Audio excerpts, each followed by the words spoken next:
துலா ராசி, துலா லக்னம். காலபுருஷனுக்கு 7வது ராசி. இங்க சனீஸ்வர பகவான் உச்சம் பெற்று சுக்கிரன் மூலத்திரிகோணம் பலம் பெறக்கூடிய நல்ல யோகமான ராசி. அட என்னங்க யோகமான ராசி, கெத்தான ராசின்னு சொல்லிட்டே இருக்கீங்க. ஏதாச்சும் ஒரு விஷயம் நல்லது நடந்திருக்கா எங்களுக்கு? எது எடுத்தாலுமே கஷ்டத்துலேயும் மனக்கவலையிலேயும் தான் வாழ்ந்துட்டு இருக்கோம். கெத்தா அதெல்லாம் போய் பல வருஷம் ஆயிடுச்சுங்க. இன்னைக்கெல்லாம் கெத்துனா என்னன்னு தெரியாம புலம்பக்கூடிய சூழ்நிலைகள். வேலைக்கான காரக கிரகம் சனீஸ்வர பகவான் உச்சம் பெறக்கூடிய ராசி. இன்னைக்கு உனக்கு என்ன வேலை தெரியுது, நீ என்ன செய்ய போற அப்படிங்கிற மாதிரி எல்லாருமே எல்லா விஷயத்துல இருந்து இவங்களை கேள்வி கேட்கக்கூடிய சூழ்நிலைகள். எப்படா வீழ்வான் அப்படின்னு நினைச்சிட்டு இருந்தவங்க மத்தியில இன்னைக்குமே வந்து பாத்தீங்கன்னா அப்படிலாம் போயிடக்கூடாது, அது மாதிரி ஒரு சூழ்நிலை நடந்திருக்கக்கூடாது அப்படின்னு டெய்லி நான் பெருமாளை நான் நினச்சி வேதனைப்பட்டுட்டு இருக்கேன். அந்த அளவுக்கு வந்து பார்த்திங்கன்னா என்ன இருக்கிறதா இல்லையா அப்படின்னே எனக்கு தெரியல. நான் அன்றாடம் செய்யக்கூடிய வேலையவே என்னால் செய்யவே முடியவே மாட்டேங்குது. அந்த அளவுக்கு ஒரு மன போராட்டத்தில் அதிகமாக இருக்கேன். இதுக்கெல்லாம் யாருங்க காரணம்? இதுக்கெல்லாம் என்னைக்கு கிரகங்கள் எங்களுக்கு வழி விடு நாங்கள் சம்பாத்தியம் பண்ணும்போது எல்லாரும் விழுகிறாங்க, யாருமே விழுகிறது இல்லை. ஆனாலும் டக்குன்னு எந்திரிச்சிடுறாங்க. ஆனால் நாங்கள் வந்து பார்த்திங்கன்னா கிட்டத்தட்ட 3 வருஷம் 4 வருஷத்தில் பொருளாதாரத்தில் அதே இடத்துல இருக்கிற மாதிரி ஒரு சூழ்நிலைகள் தான் இருக்குது. காலையில் எந்திரிக்கும் போதும் கஷ்டத்தில் எந்திரிக்க மாதிரி இருக்குது, இரவு தூங்கும் போதும் மனசு பாரத்தோட தான் தூங்குறேன். என்னமோ பண்ணுறாங்க, கொஞ்சம் நெஞ்ச கஷ்டம் இல்லைங்க, எங்களை சுற்றி ஏதோ பண்ணுறாங்க அப்படிங்கிற மாதிரி சுற்றியுமே வந்து ஒரு பிரச்சனைகளோட வாழ்ந்துட்டு இருக்கக்கூடிய ராசி துலாம். ஏன்னு கேட்டிங்கன்னா பாதக ஸ்தானத்தில் கேது, சந்தோஷ ஸ்தானத்தில் கேது. அப்போ சந்தோஷத்தை எப்படி கொடுப்பாரு? சந்தோஷம் வர வழி எல்லாத்தையும் அடக்க தான் செய்வார். இந்த ஒரு விஷயம் நான் சந்தோஷமாக இருந்தேன் அப்படின்னா அந்த இடத்துல என்ன ஆரம்பிக்கிறீங்களோ அங்கேயே ஒரு ஃபுல் ஸ்டாப் வச்சு அந்த பிரச்சனையை அதோட முடிச்சுடுவார். சந்தோஷமாக இருந்தாலும் சரி, மகிழ்ச்சியாக இருந்தாலும் சரி, நாங்கள் அனுபவிச்சு ரொம்ப வருஷமாயிருச்சு அப்படின்னு சொல்லாத நாட்களே இல்லை. இன்றைக்கெல்லாம் பாருங்கள், குரு துலா லக்னத்திற்கு ஆகாதவர். அவர் 8ல் மறையும் போது கூட எந்த பிரச்சனையும் இல்லை. இன்றைக்கெல்லாம் 9ல் இருந்துட்டு தான தர்மத்தோடைய அடிப்படையில் பலன்கள் நான் வந்து சரி அப்படின்னு தான தர்மத்தை கொடுத்துட்டு நான் எல்லா விஷயத்துலையும் சாமி கும்பிட்றேன். இருந்தாலும் எனக்கு ஏதாவது ஒரு இடத்துல வந்து தாக்குது. இன்னைக்கு பாருங்கள், 6ஆம் அதிபதி 9ல் சர்வீஸாக கூட பண்ண போங்க சண்டைக்கு வருவான் அவங்கக்கிட்ட. நான் தானம் தர்மம் கொடுங்க, அங்கேயே எவனாவது பிரச்சனைக்கு வருவான். இந்த மாதிரி தான் நீங்கள் பொதுவாகவே இந்த ராசியை பொறுத்தவரை சனி உச்சம். அப்போ ஹெல்பிங் டெண்டன்சி ரொம்ப அதிகம். இன்றைக்கி அந்த ஹெல்பிங்னாலேயே குடும்பத்தாரால் பாதிக்கப்பட்டு குடும்பத்தாரால் ஒதுக்கி வைக்கக்கூடிய ஒரு சூழ்நிலைகள். இன்னைக்கு தொழிலை நினச்சி கஷ்டப்படுறீங்க. தொழில் ஸ்தானாதிபதியெல்லாம் வந்து பார்த்திங்கன்னா இந்த ராசியை பொறுத்த வரையுமே சந்திரன் அப்படிங்கிறது பலம் பலவீனம் ரெண்டுமே இருக்குது. மற்ற ராசியை கம்பேர் பண்ணும்போது இங்கே தொழிலுக்கான காரக கிரகம் சனி உச்சம், தரமசாலி. இந்த மாதிரி தொழிலை யாருமே நடத்த முடியாது, இந்த மாதிரி தொழிலை யாருமே செய்ய முடியாது. 24 மணி நேரம் இந்த டீ இருந்தாலும் பரவாயில்ல, டீயை குடிச்சிட்டு வேலை செய்யக்கூடிய ராசி. இந்த மகரம் கும்பத்துக்கு இணையான தொழிலில் வேலையில் வந்து பார்த்திங்கன்னா ஒரு விஷயத்த ஒரு ஆளுமையை செலுத்தக்கூடிய ராசி நம்ம துலா ராசி. ஏனோ அந்த அளவுக்கு சோபிக்கலை, அந்த அளவுக்கு வளரலை அப்படின்னு சொல்லலாம். உங்களை இன்னைக்கு பல பேர் இவன் எல்லாம் பண்ணிடுவானா, இவன்லாம் எதை பண்ணிடுவானா, இதெல்லாம் பொருளாதாரத்தில் பெரிய ஆளாக வந்துடுவானா அப்படின்னு எடை போட்டு பேசுகிறாங்க. அந்த பேசுகிறவங்க மத்தியிலே உங்களுடைய பிரச்சனைகளையும் சொல்கிறீங்க. எனக்கு இந்த மாதிரியெல்லாம் பிரச்சனை இருக்குது, நான் இந்த மாதிரி பண பிரச்சனையில் மாட்டியிருக்கேன். அவனும் சேர்ந்து உங்களையே டார்ச்சர் பண்ணுறத கண்கூடாக பார்க்கலாம். யார் யார் வேணும்னு நினச்சி பேசுனீங்களோ அவங்க எல்லாருமே உங்களுக்கு பிரச்சனைகள் தரக்கூடிய நபர்களாக மாறினதை வந்து கண்கூடாக பார்க்கலாம். நிறைய விஷயங்கள் பாதிப்புங்க. இதுதான் துலாத்தை பொறுத்தவரை பாதிக்கும் அப்படிங்கிறதுல அன்னைக்கும் இன்னைக்கும் எப்படி இருந்தோன்னா குணம் அதே மாதிரி தான் இருக்குது. அன்னைக்கும் பாசத்துக்காக வேலைக்காக அடிபணிஞ்ச இன்றைக்கும் அதே மாதிரி தான் இருக்குது. ஒரு பொருளாதார முன்னேற்றமும் இல்லை. நல்லவனுக்கு காலம் இல்லை, கஷ்டம் இல்லை. ஃப்ராடு பண்ணுறவங்களுக்கு மட்டும்தான் வாழ்க்கையில் முன்னேற்றங்க, அட போங்க அப்படின்னு சொல்கிற அளவுக்கு ஒரு பலன்கள். இன்றைக்கெல்லாம் பாருங்கள், நம்ம பேசிகிட்டு இருக்கும்போது செவ்வாய் அப்படிங்கிற கிரகம் 7ஆம் அதிபதினு சொல்லக்கூடிய செவ்வாய் 12ல் இருக்குது. அப்போ திருமணத்தால் நான் எனக்கு பிரச்சனைகள், திருமணத்தால் எனக்கு பாதிப்புகள், திருமணத்தினால எனக்கு அவ்வளோ கடனுங்க. இந்த மாதிரி கடன்லேருந்து இத்தனை பண்ணியும் என்னங்க சம்சாரம் சப்போர்ட் பண்ணுச்சா, வீட்டுக்காரர் சப்போர்ட் பண்ணுச்சா? இல்லவே இல்லைங்க. கை ஊனி நானே தான் நிற்கிறேன் இன்றைக்கி.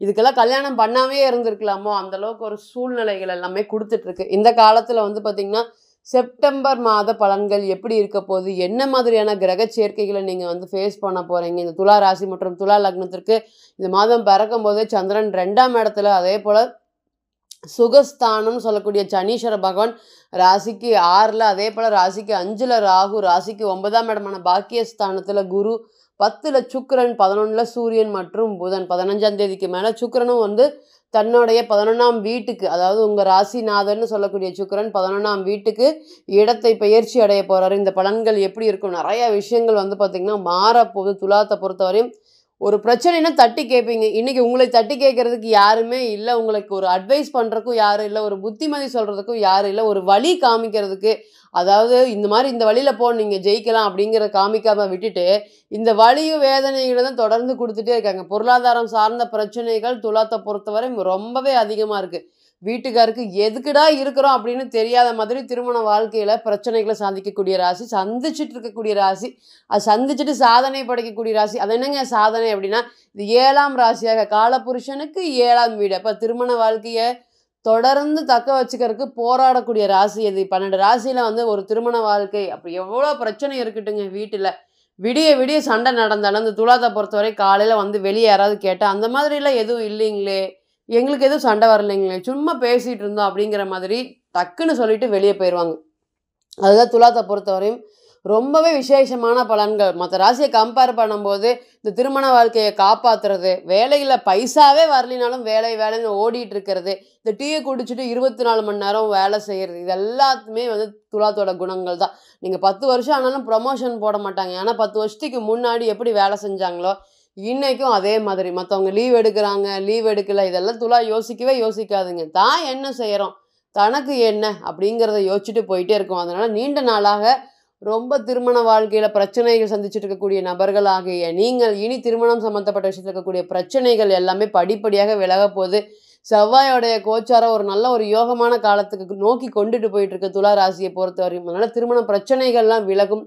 திருமண தடைகள் அப்படிங்கிறத ரொம்பவே சந்திக்கிறாங்க. துலாத்த பொறுத்தவரையும் சனீஸ்வர பகவான் மேஷத்துல இருக்கக்கூடிய நபர்களுக்குலாம் சொல்லவே தேவையில்லை. இன்னைக்கு தான் 7:30 சனி மாதிரி ஒரு பலன்கள். சனீஸ்வர பகவான் பாருங்க, கோச்சாரத்துல 6ல இருக்காரு. இன்னைக்கு பிறந்த கால ஜாதகத்துல 7ல இருக்கும்போது, இன்னைக்கெல்லாம் அஷ்டம சனிக்கு இணையான பலன்கள். நமக்கு எதுவுமே இல்லையே! கேது பகவான் நல்லா இருக்காரு, ராகு நல்லா இருக்காரு. இருந்தாலுமே நமக்கு எதுக்கு இப்படி மனக்குழப்பம், ஸ்ட்ரெஸ்ஸும் வருதுன்னா, இந்த சனீஸ்வர பகவான் ராசிய பார்க்கறதால தான். தன்னுடைய 7ஆம் பார்வையாக 12ஆம் வீட்ல இருக்கு. இருந்தா என்ன? இல்லாட்டி என்ன? அப்படிங்கிற கூட யோசிக்கிறீங்களா? ஒவ்வொரு நாட்களும் யோசிக்கிறீங்க. சனீஸ்வர பகவான் 12ஆம் இடத்த பார்க்குறார். ஆமா. ஆயுள் காரகன். ஆயுள் ஸ்தானத்த பார்க்குறது நல்லது தான். இருந்தாலுமே நம்ம எதுக்கு அப்படிங்கிற மாதிரி விரக்தி தன்மைய ரொம்பவே அதிகப்படுத்திருவார். அப்ப இனி வரக்கூடிய காலங்கள் இந்த விரக்தி தன்மையெல்லாம் கொஞ்சம் கொஞ்சமாக குறையும். அங்க பாருங்க செவ்வா இருக்காரு. சனியின் பார்வைப்பட்ட செவ்வா ஜாதகர வந்து பிழிஞ்சு தள்ளிரும். எல்லா விஷயத்திலயும் போராட்டத்தை ஏற்படுத்தி கொடுக்கும். மதிப்பு, மரியாதை, கௌரவத்துக்கெல்லாம் கலங்க வைக்கும். ஓடி ஓடி உழைச்சாலுமே ஒரு பைசா தங்காது அப்படிங்கிறது தாராளமா சொல்லலாம். இன்னைக்கு இந்த கோச்சாரம் சற்றே விலகி வந்தா, பணம் சம்மந்தப்பட்ட இருக்கக்கூடிய பிரச்சனைகள் எல்லாமே துலா ராசியை பொறுத்தவரையும் படிப்படியாக விலகும். 2வது இந்த பேச்சு சம்மந்தப்பட்ட விஷயத்துல ஒரு பேச்சுவார்த்தை நடத்த போறேன். பேச்சு சம்மந்தப்பட்ட விஷயத்துல இருக்கேன் நானு. இதுக்கு எல்லாத்துக்குமே வெற்றி கிடைக்குமா? நான் ஒரு இடத்துக்காக பேச போறேன். ஒரு குடும்பத்துக்காக பேச போறேன். என்னுடைய திருமண வாழ்க்கைக்காக நான் பேச போறேன். இதுக்கு எல்லாத்துக்குமே ஜெயிக்கக்கூடிய காலம் வருமா? அப்படின்னா பேச்சு ஸ்தானாதிபதி சந்திரன் 2ஆம் இடத்தோட நீசமா இருந்தாலுமே, வீடு குடுத்த செவ்வா வந்து பார்த்தீங்கன்னா, கொஞ்சம் பலமா இருக்கிறதுனால, இந்த காலத்துல நீங்க திருமணம் சம்மந்தப்பட்ட விஷயத்துல இருக்கக்கூடிய பேச்சுவார்த்தைகள் எல்லாமே படிப்படியாக சரியாகும். அதேபோல 5ஆம் இடத்துல ராகு இருக்கனால, குழந்தை சார்ந்த விஷயத்துல பிரச்சனைகள், எனக்கு மனம் சார்ந்த பாதிப்புகள், மனப்பிரச்சனைகள் தான் அதிகம். நான் என்ன பண்றேன்னு எனக்கே தெரிய மாட்டேங்குது. உறவுகள நெனச்சு கஷ்டம். பணம் சம்மந்தப்பட்ட விஷயத்துல பிரச்சனைகள மாட்டியிருக்கேன். குடுத்த பணத்த என்னால திருப்பி வாங்க முடியல. பணத்த வாங்கிட்டு அவன் எங்களைய மிரட்டுற மாதிரி ஒரு சூழ்நிலைகள். நான் வண்டியில போயிட்டு பணத்த கேட்டுட்டு இருக்கேன். அவன் கார்ல போயிட்டு எனக்கு பதில் சொல்லிட்டு இருக்கான். இந்த மாதிரி யார் யாரு எந்தெந்த வழியில அவமானப்படுத்துவாங்களோ, அந்தந்த வழியில இதெல்லாம் பார்க்கும்போது உங்களுக்கு ஷாக்கா தான் இருக்கும். அந்த அளவுக்கு ஒரு பலன்கள இன்னைக்கு துலா ராசிய பொறுத்தவரையும் பாருங்க 11ஆம் இடத்துல பலத்த கிரகங்கள் இருக்காங்க. கூட கேதுவே இருக்காரு. நெனச்சது கிடைக்குமா? பக்கம் வரையும் போயும் கிடைக்கல அப்படின்னு திரும்பி வரக்கூடிய ஒரு சூழ்நிலைகள். இனி இதெல்லாமே மாறப்போகுது. சுக்கிரனுடைய பெயர்ச்சி உங்களுடைய ராசிநாதனான 11ஆம் இடத்துக்கு போறதுனால எல்லாத்தையுமே அவரோட கண்ட்ரோல்ல கொண்டு வந்து, நீங்க நெனச்ச சந்தோஷம், மகிழ்ச்சி, நான் ஒரு இடத்துக்கு மாறப்போறேன். அந்த மாறுறதுனால ஒரு வெற்றி கிடைக்குமா? ஒரு வெற்றி சார்ந்த ஒரு யோகம் கிடைக்குமா? இந்த வழியில போறதுனால எனக்கு வெற்றி பாதைகள், எதிர்காலம், என்னுடைய ஃப்யூச்சர், நான் இடம் மாறப் போறேன். இந்த மாதிரியெல்லாம் கேள்விகளுக்கு நிச்சயமாக பதில் சொல்லக்கூடிய காலம் வந்துருச்சு. அதேபோல கடன் கிடைக்குமா? எனக்கு எதிரிகளோட தொல்லை அடையுமா? இத மாரி எல்லாமே வந்து பார்த்தீங்கன்னா, லக்னாதிபதி, ராசியாதிபதின்னு சொல்லக்கூடிய சுக்கிரன் பலம் பெறும்போது, நிச்சயமா பெரிய பொருளாதாரம் சார்ந்த விஷயத்துல இருக்கக்கூடிய பாதிப்புகள் எல்லாமே விலகி, ஒரு யோகமான நாளாக கண்டிப்பாக இருக்கும் இந்த செப்டம்பர் மாத பலன்கள் அப்படிங்கிறதுல எந்த ஒரு மாற்றமும் இல்லைங்க. இப்போ நீங்க கேட்டுட்டு இருந்த அனைத்துமே கோச்சார பலன்கள் தான். 40லிருந்து 60% மட்டுமே பொருந்தும். தனிப்பட்ட ஜாதகத்த நம்ம எடுத்து தசை, புத்தி, நடப்பு, அந்தரம் கணிக்கும்போது கிரகம் பெற்ற பலம், பலவீனம் அடிப்படையில பலன்கள் நிச்சயமாக மாறுபடும்.